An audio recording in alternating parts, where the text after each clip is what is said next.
بسم الله والصلاة والسلام على رسول الله. السلام عليكم، مرحبا بكم في قناتكم قناة أم ريما. إن شاء الله تكونوا بخير.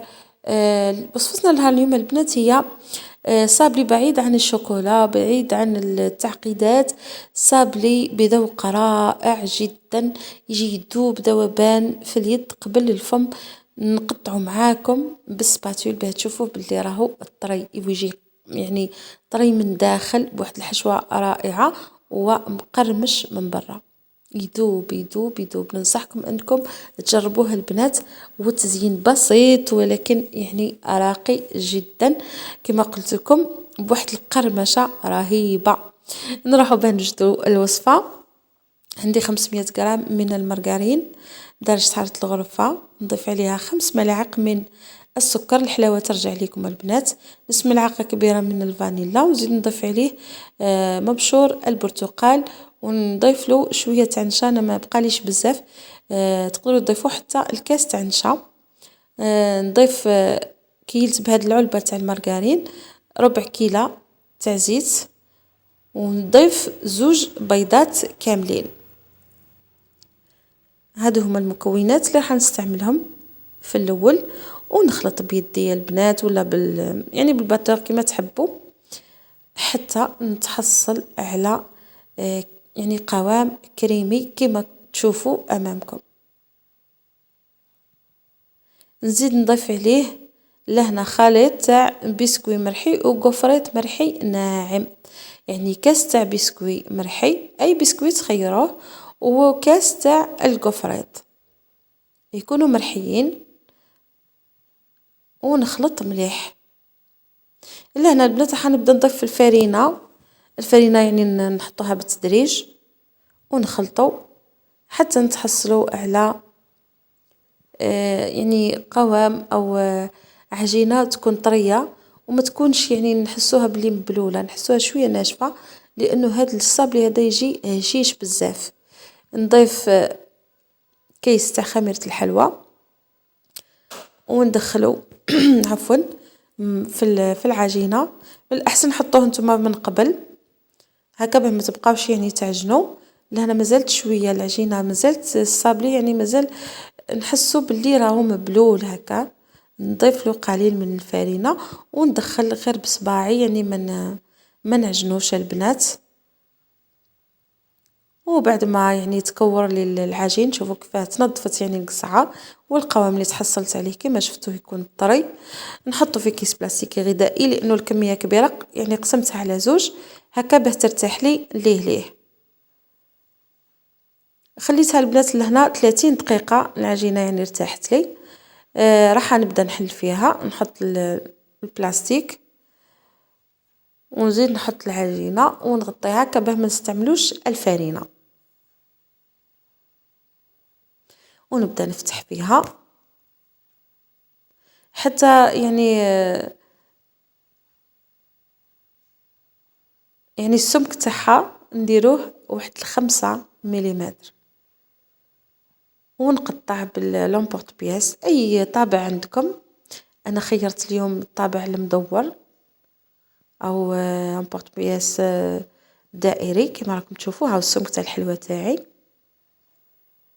او يبان لكم مليح.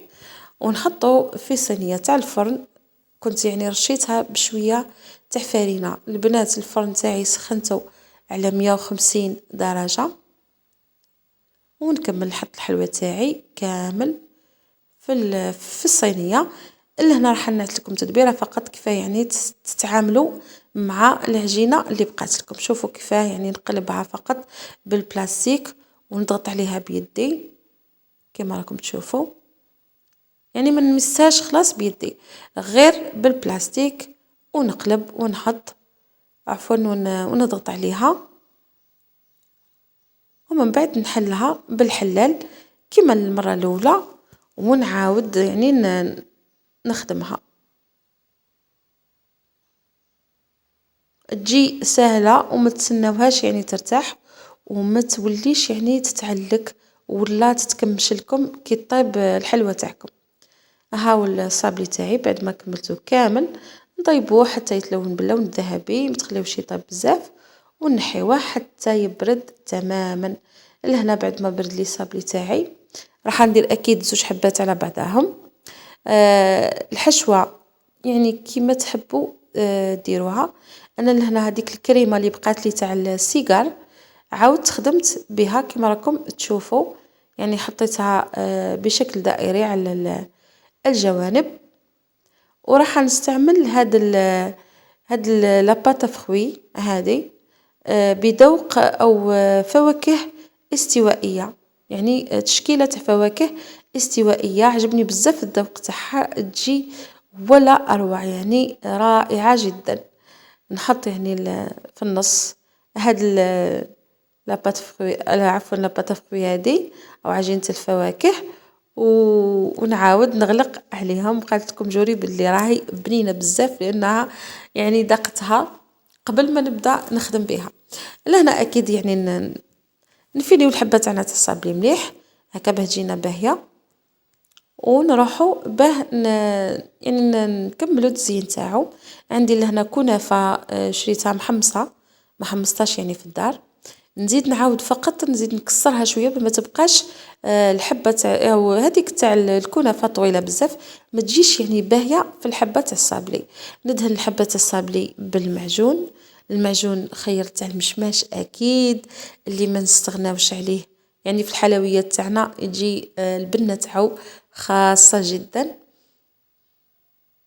وكما راكم تشوفوا نغلفوا او نرمد هذيك الحبه تاع الصابلي في الكنافه المحمصه اللي راح تعطينا مقرمشه رائعه للحلوى تاعنا.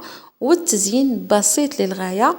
عندي حبه تاع الجوز دهنتها لونتها باللون الذهبي، ونحط لها شويه تاع المعجون ونحطها في نص الحبه. وها هو الصابلي تاعنا بعد ما وجد. شوفوا نزيد نخدم معكم وحده ندهنها بالمعجون تاع المشماش بالبانسو اكيد. حتى المعجون تاع المشماش البنات راح يزيد يعطي طراوه للصابلي تاعنا. ونعاود نرمدها في الكنافه كما راكم تشوفوا. هذه طريقه سهله وبسيطه للغايه، لكن النتيجه رائعه جدا. لازم البنات تجربوا هاد الحلوه هذه باه يعني تكتشفوا البنه تاعها. وهاي الحلوه تاعي بعد ما وجدت ما بقى لي غير نقول لكم جربوها وان شاء الله تعجبكم. نتلاقاو في الفيديو القادم باذن الله، والسلام عليكم ورحمه الله وبركاته.